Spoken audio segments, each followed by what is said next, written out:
Perfect. Mohsin, we would need your audio to be mute.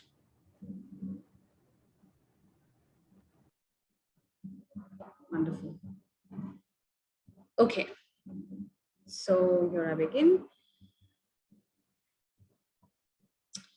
Hi, everyone, whoever is joining us today on this video, small interaction that we are doing on International Youth Day. We're really, really happy to be here. Sorry, guys. Sorry, I'm going to restart because I realized my view is not the one that is visible.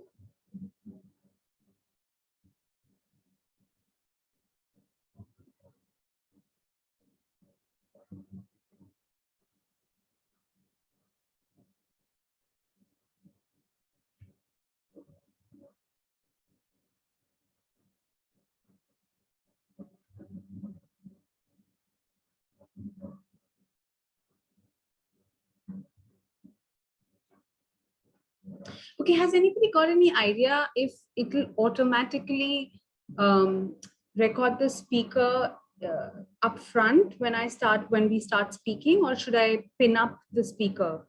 Any idea, guys?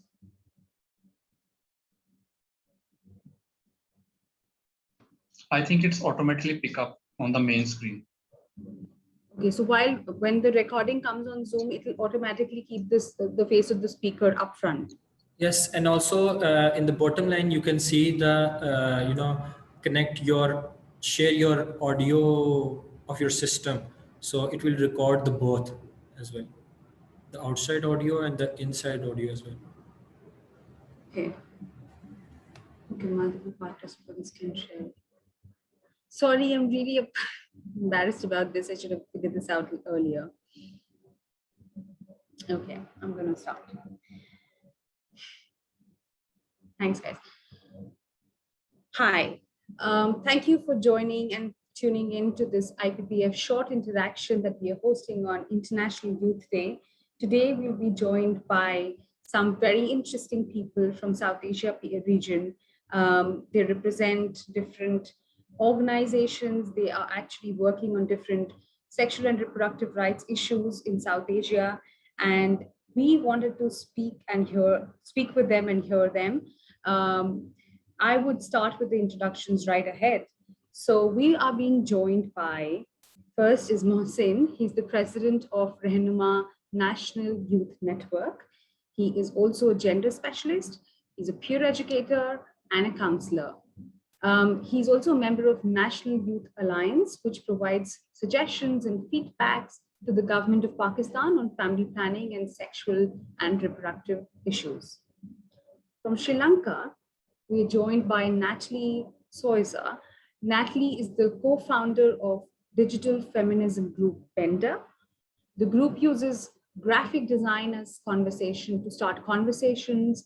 It sparks of essential debates around gender and sexuality. Natalie is also a journalist, activist, photographer, and has recently been selected as a fellow for a first of its kind media advocacy project, which is being funded by IPPF and hosted by Family Planning Association of Sri Lanka. We're also joined by Sajida Begum from Bangladesh. She is a youth parliament member, youth volunteer with Family Planning Association of Bangladesh. From Nepal, Krisha Shrestha joins us. She is a youth volunteer, member for the last 3 years with Family Planning Association of Nepal. And lastly, from India, we're joined by Gurminder Singh. Gurminder is a youth volunteer with Family Planning Association of India and a member of Policy, Strategy and Investment Committee of International Planned Parenthood Federation. Thank you all for joining us today. Really appreciate you taking out time. And I'm just going to dive in quickly into our conversation. The last 2 years have been really, really tough for everyone. And I would say it has been specifically tough for activists, for health organizations, for those who are working on issues like sexual and reproductive rights, where there needs to be more interactions with people on the ground, more spaces which are safe. So I just wanted to understand from all of you, how has it been? How has it been to use digital spaces? If you could give us a little bit of a country context as well, and if you can tell any anecdotes, examples, any ways in which you have used digital spaces for your work to promote sexual reproductive rights, to promote the cause that you guys are together fighting for. So let me just start with Mohsin.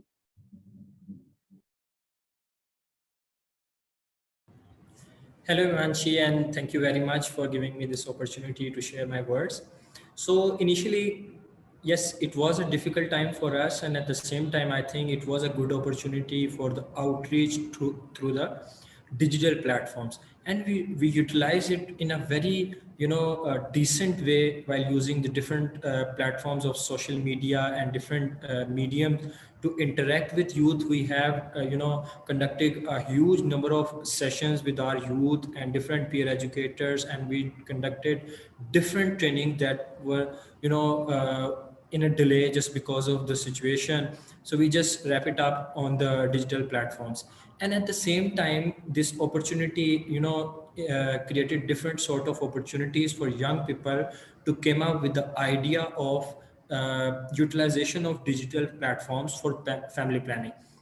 So one of our colleague just created an app that is Bridge the Gap, and this app address all the issues related to the family planning and sexual reproductive health, and also it's tagged different health centers and also the hospitals nearby your location. So that was the very an innovative idea that came across in the COVID situation, and youth can access different sort of information, a valid information, and can also contact with the health specialist from there.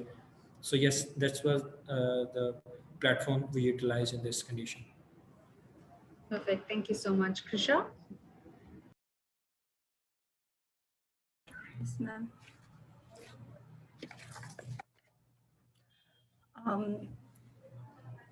Shall I? Yeah, please go ahead.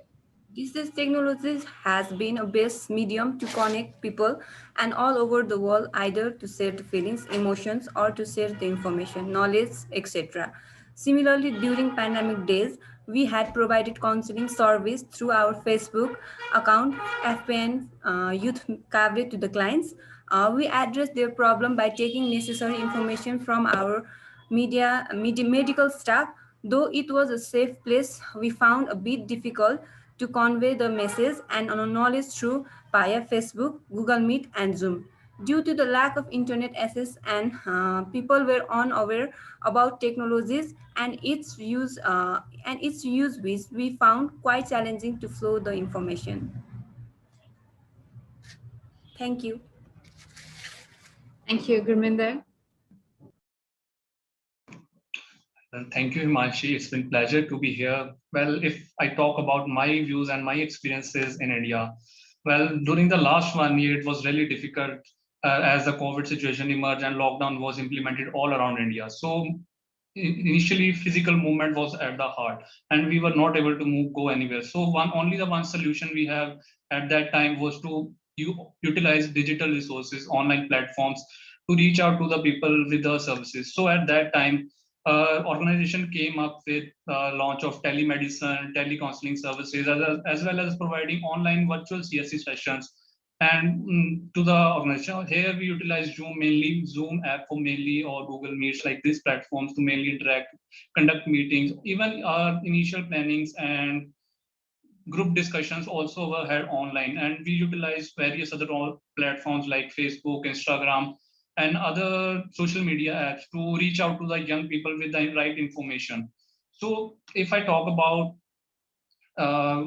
it was really difficult because initially people were not able to utilize the technology as well. They were not adapted to the use of technology. Even if we talk about, there are less number of people that are trained to use the technology. So it was difficult to even train our staff, and also to the people who are not even well equipped with the resources of IT tools. So we managed a little bit, but we have now improving a lot, and it has been proving really useful. Okay, thank you so much. Natalie. So Bender is anyway set up as a digital space at the moment. This allowed us to transition really easy into how we continue to communicate. That we didn't change the way we operated. We constantly tweak our topics to make them extremely relevant, to make them timely.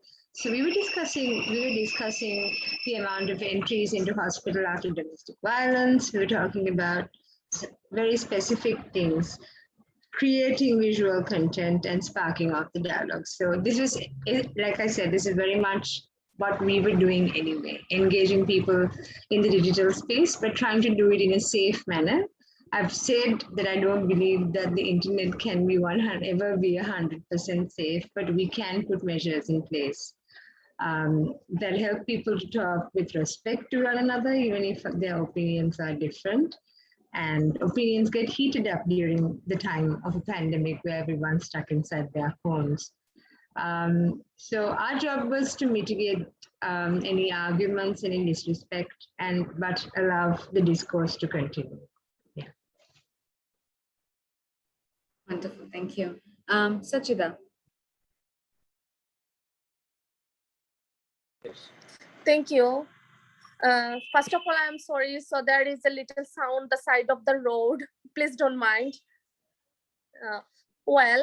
I am keeping with them through Facebook page and WhatsApp group, Facebook group, Zoom, Google Meet for young people, health awareness, and SRH program. SRHR program. We would like to use more digital platform give Assure SRHR related program. And in this pandemic, I connected session on various project FPAB on among adolescent.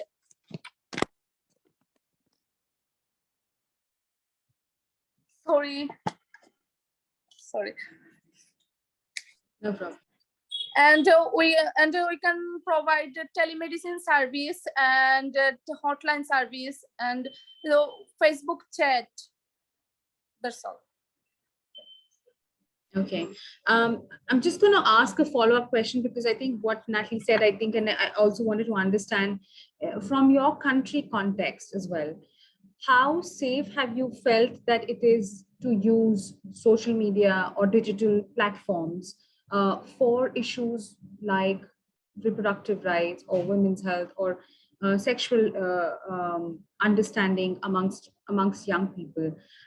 Anything that you can tell us as you encountered or you felt that perhaps the things have to improve, because I think some of us, at least not say Natalie and Bender, but some of us had to navigate this for the first time. It was not the way of having conversations. We're not used to having conversations online. So anything that you can talk about from the country context? Did you see a lot of trolling happening on these issues? Anything which you felt was alarming and pushed people back to rethink their strategies? So anyone can actually start on this.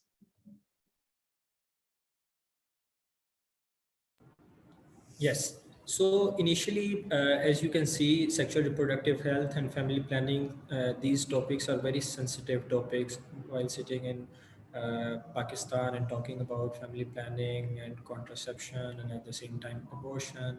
These are the hot topics that you need to, face different sort of heat. And at the same time, when we conduct a online, a live session on Facebook and we just generate a poster for the invitation, so you need to be very conscious about the material, the graphics you're gonna use on your posters, and at the same time the portrayal of your words, and at the same time what is the major concept you are inculcating. When there is a small wrong interpretation may cause you a bigger challenge. So for that, you need to be very careful, and at the same time you need to identify your targeted audience, your same-minded audience, so that you can manage your audience and can answer their concerns and questions at the same time. So for that purpose, we prefer the secure channels for these sort of communication, like Zoom, like private chats, and also different close group, so that there is no harm in this. Thank you. Gurvinder? Yes, similar to the Mosin experience, I would also like to add that it was really difficult to utilize public channels, as when people were little, as because of the stigma prevalent in our society, people were little hesitant to express their views because they have fear of being judged or being bullied, or especially with the young people, they are judged more quietly often than any adult person who is like the unmarried people. They have been judged that they might be sexually active, they are not, even very difficult for them to deal with the public. People start commenting rude or vulgar words on their accounts or messaging them. So it has been very difficult for them to utilize public channels. So even at that time, we prefer to utilize more private channels like Zoom call or some closed group that can help to people to understand these issues and reach out to the person more privately, so that the issues can be addressed properly and no one should harass them or judge them on their requirements or issues. Perfect. Thank you. Sachita and then Natalie. We would like to use our local digital platform like satellite media, local folk song for our young people related SRHR issue. Thank you. Yeah, just something I wanted to add to what Gurvinder said is that I find that instead of just public trolling and public harassment, that there's a lot of back channels, there's a lot of WhatsApp groups, there's a lot of offline conversations that happen about content that's posted online. So it's very difficult to track.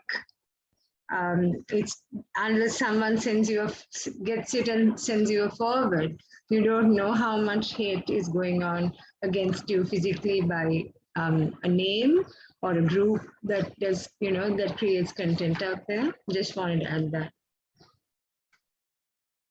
Thanks, that's very useful. Krisha, any thoughts from your end? Due to the lack of internet, our country didn't get any idea of the SRHR, and they are unaware about the SR. Due to the lack of internet, they do not get the proper information.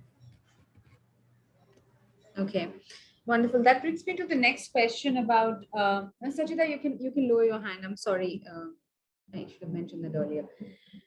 That actually brings me to the next question, because I see that in each country context, the sort of challenges have been very different, and also the fact that how do you ensure that these continue to be safe spaces for young people specifically to talk about the right issue.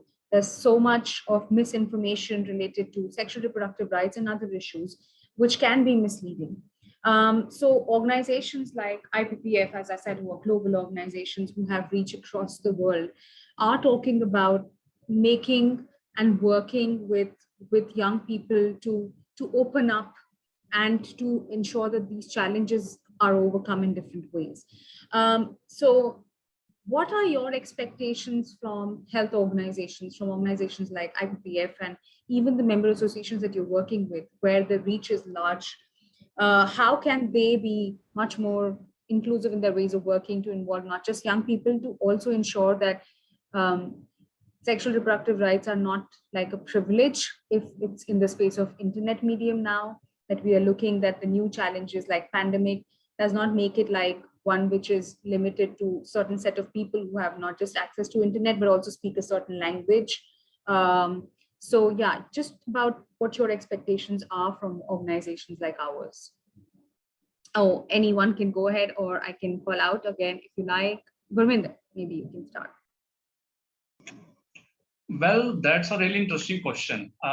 Even as we have emerged in the COVID situation, I would say that online or digital resources has been proven very useful. So I would suggest that more resources should be invested in telemedicine and training people on telecounseling. So that would be really helpful to even that is easy to use to reach out for people and within their own comfort zone.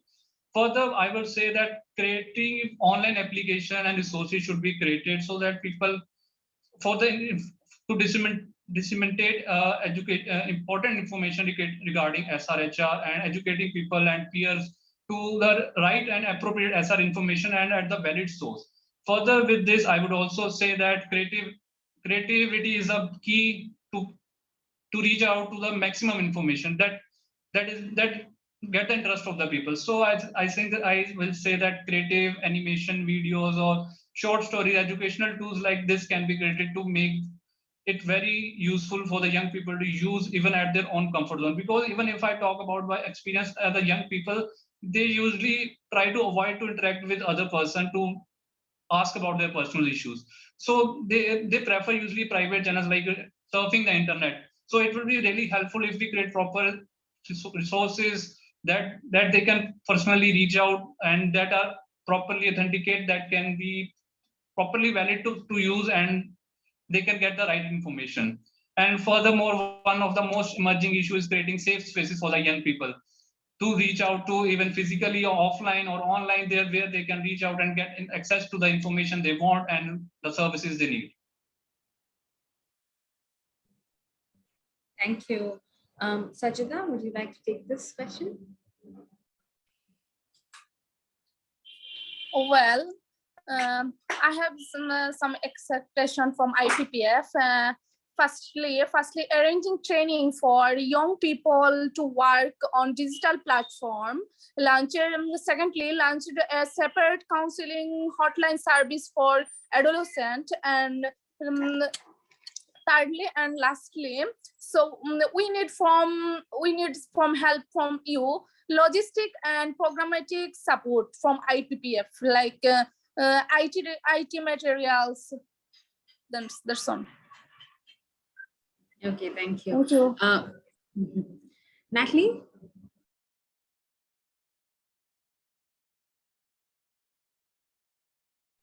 Hi, yeah.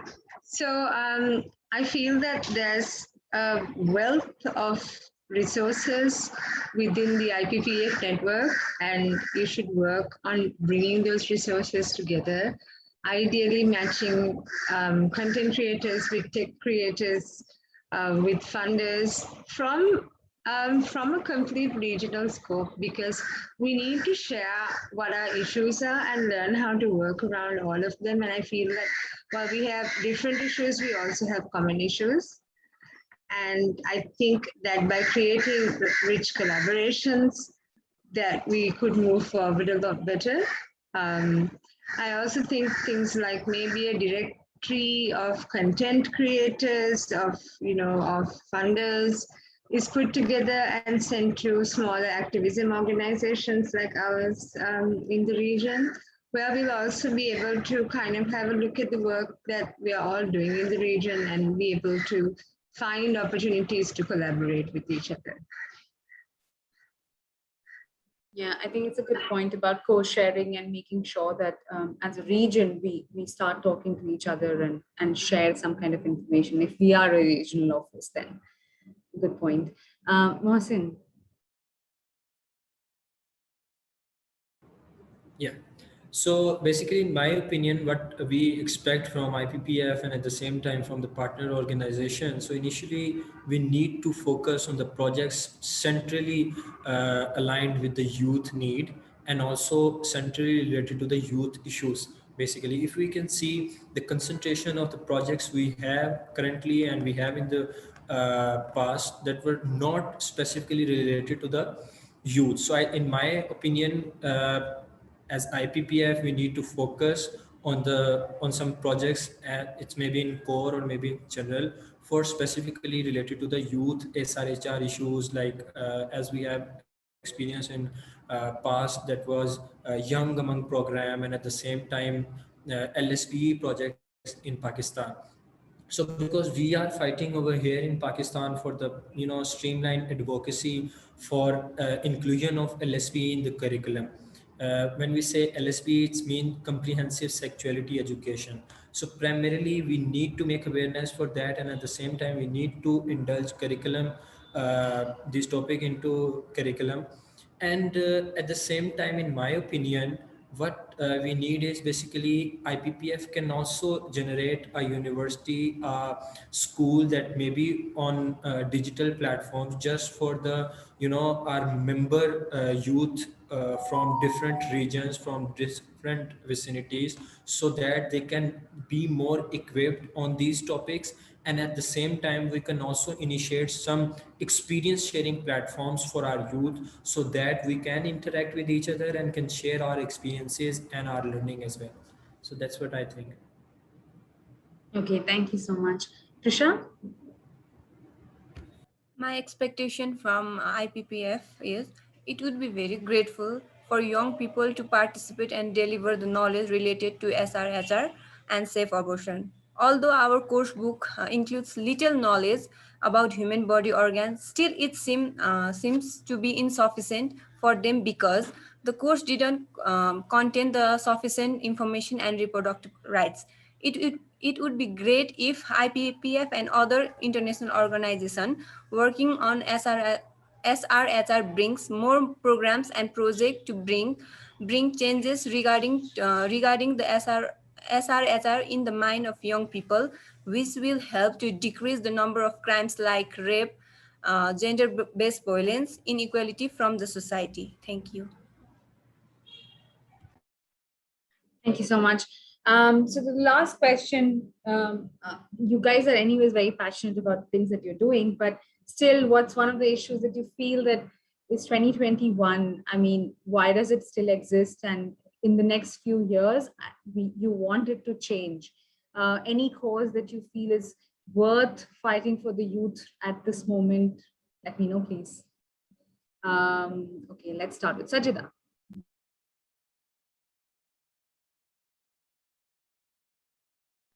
Sorry?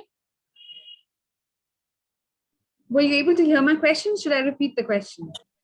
Repeat the question, please. Okay, I will repeat it. So any cause or issue that you want to change in your country, Sajida, or you feel very passionately about and you advocate for it, and you want it to change in the coming few years? If you could just tell us that, please. Well, I want child marriage to be completely eradicated from my country. That's all. Thank you. Mohsin?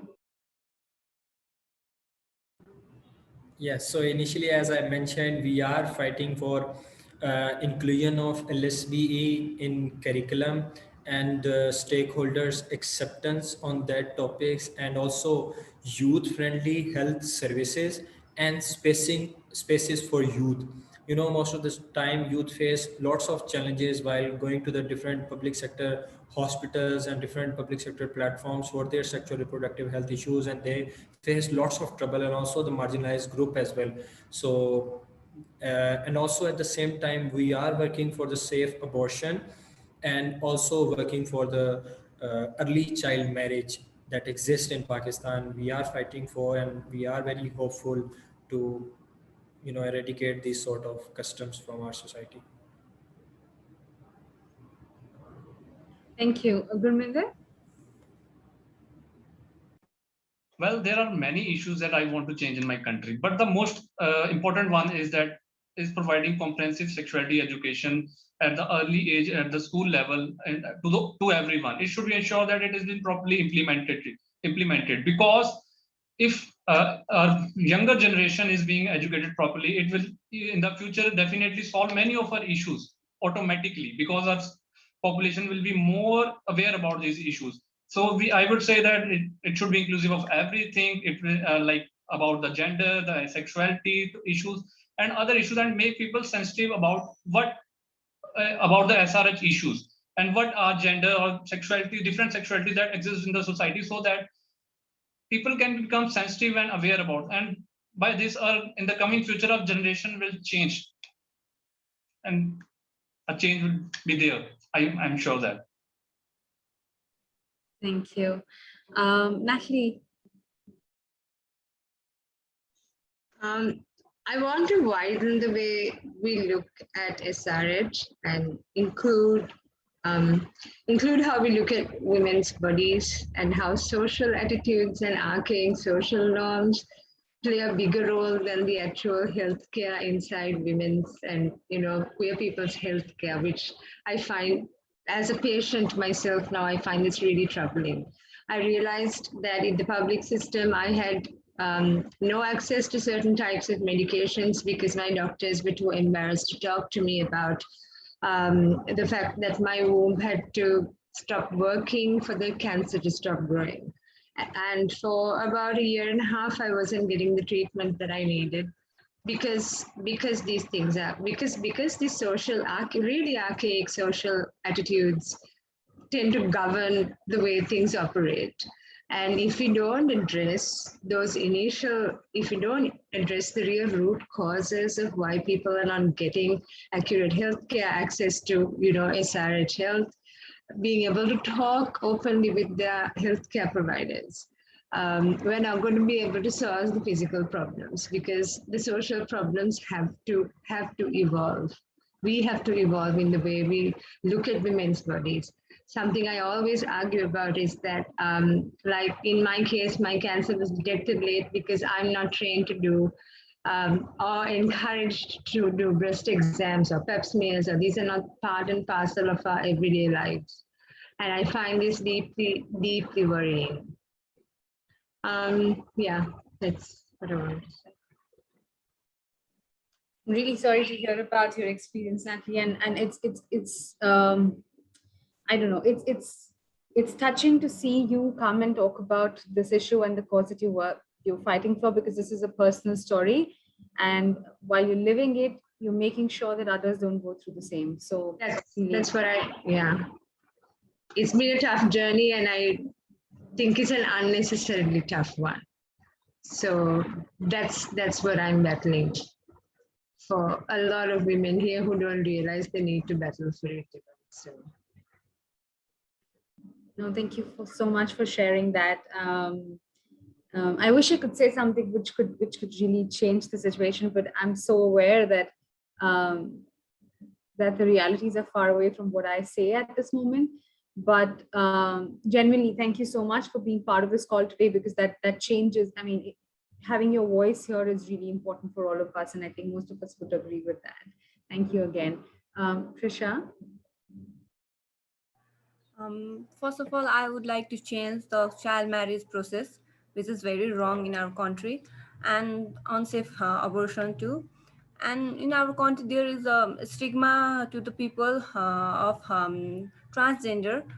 So that I want to change. And although it is a sensitive topic, many young people as well as married couple don't have any idea about the contraceptive device due to the lack of the proper on information. And on information, and people are hesitate to share their problems which has led to unsafe abortion and been a major problem because of stigmatized society. Thank you. Wonderful. So we've come to the end of our little session that we planned to host today, and thankfully it's gone very well. I really want to thank each one of you for coming, and also thank you to everyone who's tuning in and at least listening to us today. I hope the voices of these young people from South Asia region can be amplified, and we can have many, many more conversations like these. With that, I just want to wish all of you a very happy International Youth Day, and hope that with that in our minds, we can really change the world. As most of you said, that you've got the passion to do a lot, and I believe we can all do it together. So thank you so much, everyone, for joining in. Thank you. I'm just going to stop recording, and then we can have a chat.